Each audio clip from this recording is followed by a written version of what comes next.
be mature. When it comes to pigeons, they can be young. We said in regards to malika and shchita, what's good for malika, the back of the neck, is not good for shchita. It's got to be the front of the neck. So now we go on. The Mishnah said on Chavdal and Amid Beis, Chav Gimel Amid Beis. The Mishnah said in Chav Gimel Amid Beis that the egla arufa, the calf, whose neck has to be chopped off, it has to be chopped off from the back, whereas the para aduma, the red cow, it needs to be slaughtered before it is burned. So we'll start again from the Mishnah. That'll make it easy. Going back to the Mishnah, Chav Gimel Mid Beis, kasher b'para, what's kasher with the red cow, namely slaughtering pasal baglas. That doesn't work for egla arufa, because egla arufa can't be slaughtered. It has to be chopped from the back. Kasher b'egla, what's good for the calf that's chopped in the back by the river, and then the sages washed their hands in the river and say our hands didn't spill this blood. This pasal b'para doesn't work for the para aduma. Tana Rabbanan, we lived in a brisa. Para b'shchita, the red cow has to be slaughtered. Ksheira, that's what makes it kosher. Ba'arifa, if the person took the knife and chopped it from the back, psula, it doesn't work. Egla, when it comes though to the calf that's killed as an atonement for the dead body that's found, ba'arifa ksheira, if it was chopped from the back, it's kosher. But b'shchita, if it was slaughtered from the front of the neck, psula, it's no good. So it comes out kosher b'para. What is kosher in a para? Pasal b'egla. What's no good in an egla arufa? What's kosher b'egla? What's kosher in egla arufa is pasal b'para. So it's no good in a para. Asks the Gemara, why don't you just say that you can do one for the other, right? That the para should be able to have arifa, and that the egla should be able to have shchita based on a kal v'chomer, right? So it's a hey para ksher ba'arifa min kal v'chomer. Why don't we say that the para aduma would be kasher even if it was chopped from the back of the nape, just like the rufa is chopped from the back based on a kal v'chomer. So like this, my egla shlohuchshur b'shchita. Egla is not supposed to be done with shchita, but huchshur ba'arifa, if it was chopped from the back, it is good. So para shulchshur b'shchita. So para adum, where the Torah says shechted from the front, something which you couldn't do for egla, you could do for para. So certainly what you could do for egla should be able to be done for para. Certainly para should be able to be kosher also if it was chopped from the back. Amar Kras, says the Gemara, starting today's daf, that's what the pasuk says, v'shachat, he's to slaughter the para aduma, and the Torah says v'chuka, that everything about para aduma is a chuka, right? Zos chukas ha-Torah. Para aduma begins, parashas chuka, says v'chuka.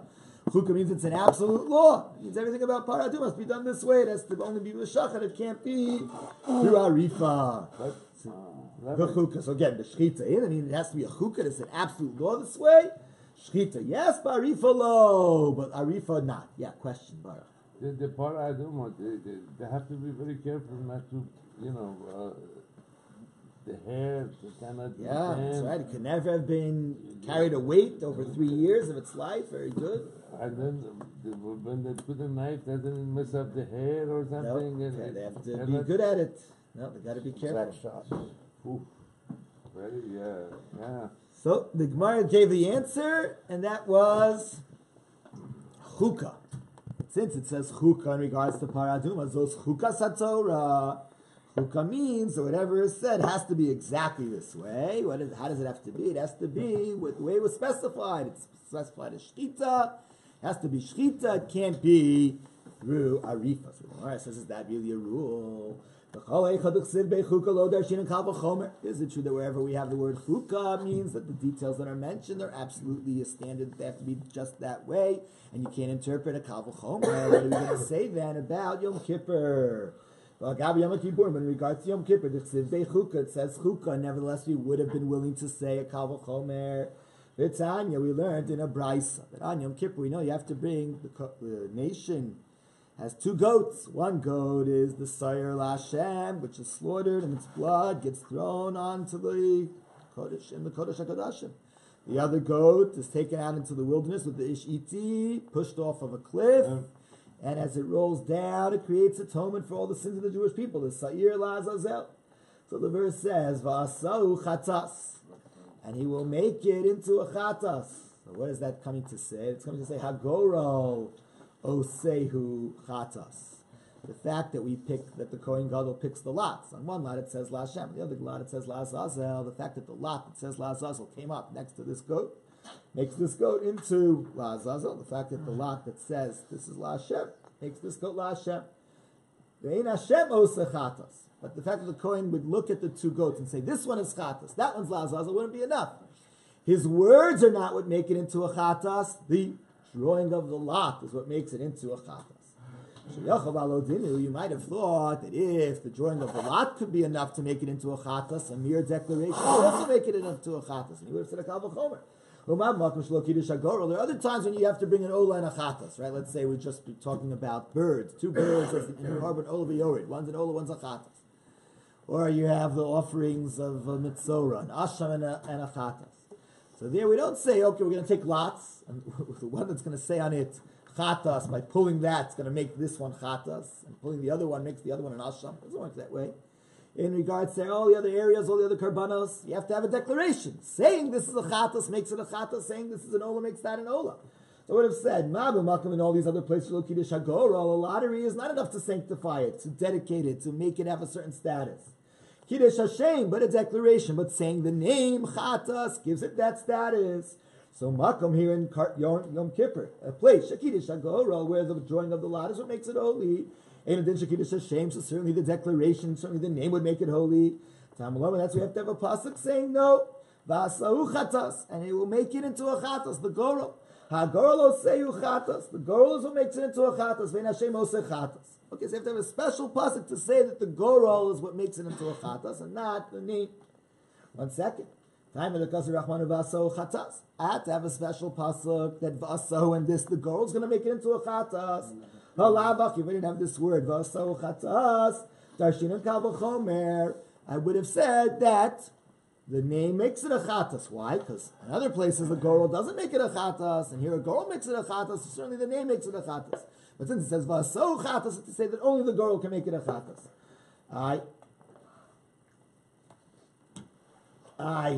In regards to Yom Kippur, it says chukah. So shouldn't chukah have been enough to tell me that I can't make a kal v'chomer? So you see that apparently chukah is not enough to say you can't make a kal v'chomer.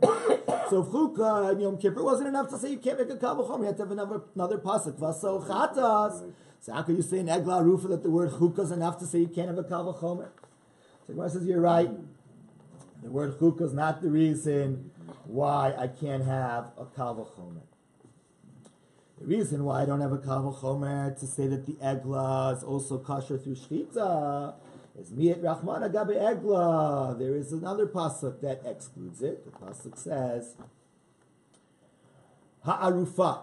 Since it says ha'arufa with the hey yediyah, so sparifa ve'nacheres sparifa. It's to say this one I'm sorry. Why did I say the kal v'chomer by paraduma? Not because of chukah, because we learned from Yom Kippur that chukah doesn't preclude a kal v'chomer. You have to have also chatas to preclude a kal v'chomer in Yom Kippur. The reason why I don't say the kal v'chomer in Yom Kippur is because in Arufa it says ha'arufa, saying this is the one that has chopped through the neck. Something else is not chopped through the neck. So 1 second. Now let's ask another question. Why don't we say that egla arufa is kosher even through shchita based on a kal v'chomer? So like this. Paraduma can't be done with arufa because it says ha'arufa in regards to egla. Only egla can be arufa, not para. But nevertheless, ksheira b'shchita, paraduma is kosher through slaughtering, through slitting the front of the neck. So egla arufa sheksheira ba'arifa, which is kosher through the neck being chopped. So certainly it should be good if there was a regular shchita. So now we have another pasuk to exclude that, since it says v'arfu ha'egla, and they are to chop off the neck of the calf. That's to say ha'egla. So the ha'egla ba'arifa, only the egla is to be chopped off. It ba'arifa and therefore the egla is done only with arifa, and the shchita lo, it can't be done with shchita. So again, that's our Mishnah. The Mishnah says that when it comes to paraduma, the neck of the paraduma is slit from the front, shchita. When it comes to egla arufa, the egla arufa's neck is chopped and broken from a axe blow to the back. And what works for one wouldn't work for the other. You know, if somebody took the paraduma taras eitzim and took an axe and chopped it from the back, it wouldn't be a kosher paraduma. if someone takes egla arufa and a calf and slaughters it from the front, it would not be a kosher egla arufa. Okay, good. Again, just a reminder, we are learning the merit, Lili Nishmas, Me'ira Chaya, Nachama Bracha, Vastav, and Mordechai. Okay, the Mishnah, another set of where something is kosher for one, and the very thing which is kosher for one is not kosher for the other, and what's puzzle for the other is not puzzle for the one. So we're talking now about in the days of the Mishkan. In the days of the Mishkan, the Leviim, they had the job of singing, they had the job of watching the gates, and they had another job to take down the Mishkan and to transport it. So the Leviim, we're going to see, only had a certain time when they could do that, from the ages of 30 to 50. If they were older than 50, they had to go into retirement. They weren't allowed to take apart the Mishkan. But the Kohanim, they didn't have a time frame. Kohanim, as we're going to see, once they become adults, once they become 13 and they have 2 hairs and their body matures, they start doing the service. But Kohanim have something else which disqualifies them, namely a mum. If a Kohen has a problem in his eyes even, or he has a problem in his leg, he's lame, he's handicapped, he can't serve as a Kohen. Whereas Leviim don't have a problem, can't serve as a Kohen, whereas Leviim don't have a problem of a mum. A Levi could do their job even if they have the mum, just as long as they're between the age of 30 and 50. So that's what the Mishnah says. Kosher b'Kohanim, what was kosher with Kohanim, namely at a young age, or over the age of 50, possible Levim. That was no good in Levim. Kosher b'Levim, what was kosher in Levim, namely being blemished, so long as one was between 30 and 50, is possible Kohanim, is no good for Kohanim, because Kohanim, if they're blemished, cannot do the service. Tana Rabbanan went in a brisa to explain the Mishnah. Kohanim b'mumin psulim. Kohanim are disqualified if they have blemishes. B'shanim ksher. Whereas if Kohanim are, too young, are younger than 30 or older than 50, they're still kosher. Leviim, whereas Leviim b'mumin ksher. If they have blemishes, they are still kosher. B'shanim psulim, but they get disqualified if they're in the wrong time frame. Nimtza, so it comes out, it's kosher b'Kohanim. What's kosher about Kohanim is possible Leviim, is no good in Leviim. And what's kosher in Leviim is possible in Kohanim. What is the source and the pasuk for these laws? The verse says, Zos asher Leviim. This is what will be for the Leviim. Why does it say Zos asher Leviim? This is what's for the Leviim. Because since it says and from the age of 50 years, you should come back from doing the service. So we learn about the Leviim, that once it's a certain age, after 50, they get disqualified. So maybe also certain blemishes would disqualify Leviim, just like blemishes disqualify Kohanim. They didn't know it would make sense. Kohanim years are not disqualified. Nevertheless, blemishes do disqualify. So Leviim, with Leviim, Shashan and Postman, they have an age of 50, a mandatory retirement age. Kohanim don't. So then, so certainly in Leviim, who have an age when they are knocked out, certainly blemishes should knock them out. So the verse says, Zos asher Leviim. This is what is there for the Leviim. Zos Leviim. This is there for the Leviim. Years. There is no other disqualifier for Leviim. Maybe Kohanim should also be disqualified once they're past the age of 50 or before they're at the age of 30. And I'll say it's a Kavah Chomer, Balodino, and it's a Kavah Chomer. Here, Leviim are not disqualified by blemishes because of the word Zos. Nevertheless, Shanim Poslim Bahan, but years would disqualify Leviim. If they're younger than 30, if they're older than 50, they're disqualified. Kohanim Shamumim Poslim Bahan, who get disqualified by a blemish. Didn't you Shanim Poslim Bahan, so certainly years should disqualify them. Because Kohanim, Leviim are not disqualified by blemishes. Nevertheless, years disqualify them. So Kohanim who are disqualified by blemishes, certainly years should disqualify them. That's what the verse says. Asher la Leviim. This which is for the Leviim. Lo asher la Kohanim. But this is not for the Kohanim. The years issue is not an issue for the Kohanim. Now, when was there this law? Maybe this was a law also in the Beis HaMikdash when the Leviim were not involved in physical labor. They were just involved in singing. Maybe this is a law even in Shiloh. Again, when the Leviim were not involved in physical labor. They were only involved in singing for the 369 years that Mishkan Shiloh stood. There was no need to take it apart because it stood in one place. They were just coming to sing. Or maybe this law is only when the Levium were dealing with the Mishkan of the desert, which any time the cloud of glory would pick up to travel, they had to take it apart. So that there was a limitation, only from the years 30 to 50. That's what the verse says, La'avod avodas avodah, to do the service of service, which is what? Avodas masa, a service of transport.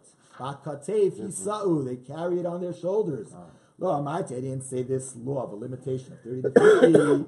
Only as long as the service was on the shoulders when they were in the desert with the Mishkan of the desert. Yeah, question?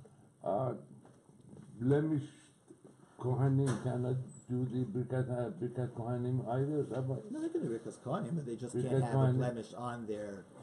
They can't have for Birkas Kohanim, they could do Birkas Kohanim, they just can't have a blemish of that would create attention. That people look at them like something wrong with their hands, with their feet. I know, but let's say wheelchair Kohanim can you go by the Echal and do the Birkat Kohanim? Well, they couldn't stand for it. They have to stand. I think so. They have to stand for Birkas Kohanim. I believe so. All right. Kasav Echad Omer, one verse says about the Leviim, Miben Chamesh Ve'esrim Shana. From 25 years and old, they start doing the service. Umala and above. But then Kasav Echad Omer, another verse says, Miben Shloshim, from the age of 30. So what is it? Is the Leviim that they start at the age 25 or they start at age 30 in the desert? So the Gemara says, Ef Shalom or Shloshim, you can't say 30, Shekvar Namar Chafei, because you have another verse saying 25. Ef Shalom or Chafei, you couldn't say 25. Shekvar Namar Shloshim, because the other verse says it's 30. Okay, so what does it mean? They start at 25 to be trained. Chafei l'Talmud. 25, they start learning. They start learning about the Mishkan, how to take it apart, how to do the job. Shloshim la'avoda. At age 30, they actually start doing the job. So we see from here a lesson. We can from here a lesson. How long should you give your attempts to learn? 5 years. Give it 5 years. If you want to learn how to be a shoemaker, you want to learn how to be a computer programmer, you want to learn to be an engineer, want to learn Torah, give it 5 years. If after 5 years you have success, great. If after 5 years you still don't have success, now learn something else. Learn from the Levium. We can from here a proof with Talmud that a student, if a student doesn't see any sign of blessing and he's trying to learn halacha for 5 years, all right, give up. He's not going to see any success. Rabbi Yossi says, don't learn from the Levium that it's 5 years, give it 3 years. Shalosh shanim. Because we find that when Nebuchadnezzar took the brilliant young Jews with him to Babel, he said he was going to give them 3 years to learn Babylonian. Gadlam shanim shalosh. And to raise them for 3 years, ulalamdam sefer, to teach them books, v'lashon kazdim, and the language of the Chaldeans, the language of the Babylonians. So now, what's each opinion going to do with the other person's verse? Vidach will tell you shani lashon kazdim the color. The language of the Chaldeans is easy to learn, so that's why it would only take 3 years for that. But halacha is not so easy to learn, so halacha you have to give it 5 years. The other one will tell you shani halacha. Maybe the laws of service to the Mishkan is very hard to learn, so that takes 5 years. But normally things take only 3 years to learn. Engineering should only take 3 years to learn. Why is it a reference from Nebuchadnezzar? It's the pasuk that he took these brilliant Jews and It was his activity, no? yeah, he was going to teach them the Babylonian ways. Just took it for 3 years, the verse says. So since when they're taking pasuk from a Gentile to make it a halacha? To teach Jewish kids. I thought all this And he was teaching the brilliant Jewish has to kids. come from the Torah to make It's a it pasuk in the Navi. Okay, going back to the issue of when a Kohen can start doing his service versus when a Levi starts doing his service. What did we say? We said Kohanim don't have a year limitation. Leviim have a year's limitation from age 30 to 50 in the Mishkan, in the desert. Tana Rabban and our sages taught us in a Brisa. A Kohen, Mishiyavish de Sairos. When does he start doing his service? Once he has 2 pubic hairs. He's 13 plus 2 pubic hairs down at the place where he goes to the bathroom. That's what makes him into an adult who can start doing the service. Ad Sheyazkin, until he gets old. Kosher la'avoda. For that whole time he's kosher to do the service, but umumin poslim, but blemishes would disqualify him. Ben Levi in the Mishkan in the desert, mi ben Shloshim from age 30, v'ad ben Chamishim until the age of 50. Kosher la'avoda, he's kosher to do the service. V'shanim poslim, but once he's past the age of 50, he's no good.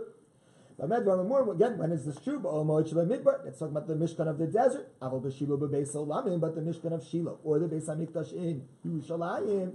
If some Leviim can keep doing the service after the age of 50, Ela B'kol. But if they can't sing nicely, then they can't do the service. They have to be able to sing nicely, that all the voices should be a single harmonious sound. Rabbi Yossi said, my krach, what's the source?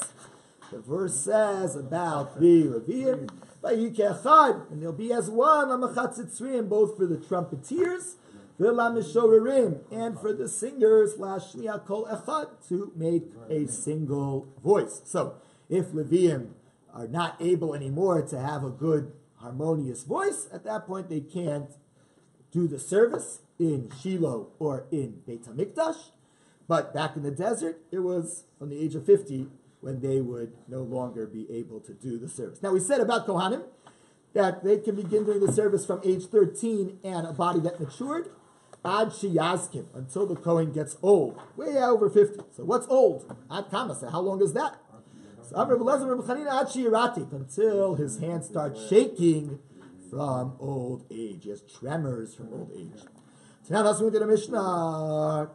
Baal Keri. Now we know that if a man has a discharge of semen, so he becomes impure with a low level of impurity called Baal Keri. Just needs to go to the mikveh, and he's going to become pure. Now, back in the days of Ezra, there was an enactment that didn't really catch on, that one should not learn Torah or daven unless he didn't have the impurity of Keri. So if someone had the impurity of Keri, he wasn't allowed to daven, wasn't allowed to learn Torah until he went to the mikveh. So Baal Keri, Shetaval, Baal Keri, who went to the mikveh. And after he had a discharge of semen, so you know he's impure. He runs right away to his mikveh, goes to the mikveh, he comes back. He doesn't go to the bathroom, he doesn't urinate afterwards. Then, l'kishayatil, once he urinates, we assume that some more semen's coming out, and he's tummy again. Rabbi Yossi said that's only true. B'chol, if this Baal Keri was sick, was zakein, and old, then you say that the discharge of semen is going to come back again in the urine. Then he's tummy. But if he's young, ubebari, and he's very healthy, so no, there was a discharge of semen. We assume all of the semen got out. He went to the mikveh, he's now tar. Now that he urinated after he went to the mikveh, we don't say more semen came out. He is tar. So okay, in regards to this law, yelad ad kama, how long do we say someone is young and healthy? Amr b'chanina, kol she'omed al raglo achas, he's got to be strong enough to stand on a single foot, v'cholitz min alo, and while standing on one foot, to be able to take off his shoe. Pretty good. Stand on one foot and balance and be able to pull off the other shoe. Not bad. Or no min alo, to be able to stand on one foot and put on the other shoe. So if he can stand on one foot and take off a shoe and stand on one foot and put on a shoe, so that's strong enough that we say that if he had a discharge of semen, that it all came out of that single discharge. Then he goes to the mikveh, urinates afterwards. We don't think more came out. But if he's not strong enough to be able to do this on one foot, then he's already sickly. And if he had a discharge of semen and went to the mikveh before he urinated, then he urinates. We think some more discharge came out. Amrullah, they said about him, about Rabbi Chanina, talk about a strong man. He was 80 years old. He could still stand on one foot and take off his shoe. Or stand on one foot and put on a shoe. Rabbi Chanina. He was a strong man, Rabbi Chanina. What's that? He was good. Slip-on shoes. Rabbi Chanina said, the hot water and the oil that my mother ointed on me and put as an ointment on me as a child, they made me such a healthy man, even when I got old, even when I was 80 years old. All right, talking about maturity and the body maturing and a person being older. A person whose beard has filled in fully. So he's a fully mature person. He's got a full beard. And royally also shliach tzibur. Then he can become a chazan. He can blow shofar for everyone. He can work for the bezdin. He could be a leader because he is mature. But a young guy, 18, 20-year-old, shouldn't be the leader. Then he can go be the chazan for everyone as the chazan. The Lisa is kapav, and he can be the one to duchen. He can be kohen duchening. But at what point would a kohen be able to do service as a kohen in the Beis HaMikdash? Doesn't have to be that old. Once he's 13 and he has the 2 pubic hairs. Rebbe says, Omer Ani, I say no. A Kohen should wait at Sheyeh ben Esrim. A Kohen should wait till he's 20 to do the service in the Beis HaMikdash. What's the reasoning of Rebbe? Rav Kizra said, my time of the Rebbe, what's the reasoning of Rebbe? The Pasuk says, Vayamidu Salaviyim, and they stood up the Leviyim, Mi ben Esrim Shana V'mala, from the age of 20 and above, Lenatseach, to be victorious, Amalechas Beis Hashem, for the service of God's house in the Beis HaMikdash. The other one will tell you, well, it's hard service, you have to fight through, Lenatseach, then you need 20-year-olds. But other services can be done by 13-year-olds. Just one second, it's not even a pasuk about Kohanim. This verse says, Vayamidu Salaviyim, they stood up the Leviyim. It's the Gemara many times in Tanakh, when it says Leviyim, it means Kohanim. Rabbi Yeshua ben Levi, as Rabbi Yeshua ben Levi taught us, Rabbi Yeshua ben Levi, Be'esim ba'arba makomos, 24 times, Nikru Kohanim Leviyim. Kohanim are referred to as Leviyim. Here's one. HaKohanim, the Kohanim, HaLeviyim, B'nei Tzadok. One second, if Tzadok was a Kohen Gadol, so the children of Tzadok are not Leviyim, they're Kohanim, and then they're called Kohanim Leviyim, because apparently sometimes when it says Leviyim, it means Kohanim. The verse says about the Kohanim. Ish mizaracha, a man from your seed, the Doro son for their generations. Asher yevo mum, who has a blemish, lo yikrav, cannot come close, lahakriv lechem elokav, to bring the service of his God. So, Rabbi Elazar said like this. Katan pasal avoda. A child can't do any service if he's younger than 13, if he's a Kohen. Afilu tzam, even if he has no blemish. Memasai kashal avoda. When can he do service? When it's an ish. Ish yavish te saros. He's an ish once he has the 2 hairs. Aval echav kohanim. But the other kohanim, but the other kohanim just won't let him do the service until he's 20, as Rebbe said. Really, he could technically, but they all hold him back. Others explain a Rebbe. Some explain that this Bryce is the view of Rebbe, and basically Kohanim really could do the service from age 13. When Rebbe said 20, it just means that other Kohanim would make them wait till 20. There's really even no disqualification, even midrabanan, from doing the service before 20. You could just say Rebbe Yisley Psul midrabanan. Rebbe is saying that there is a disqualification of younger than 20. So that's not this Bryce, which said that really they could do it from age 13. This Bryce is the Rabbanan who say that there is no such disqualification. But they're saying, l'chatchila, even so, that there's no disqualification, l'chatchila, Kohanim should not do the service from age 13, they should wait till 20. But the point of the Bryce is b'di'eved, avodah sok sheva. If the Kohen did it after the age of 13, b'di'eved, the service is kosher. Okay, now another example of things that work for one and don't work for the other.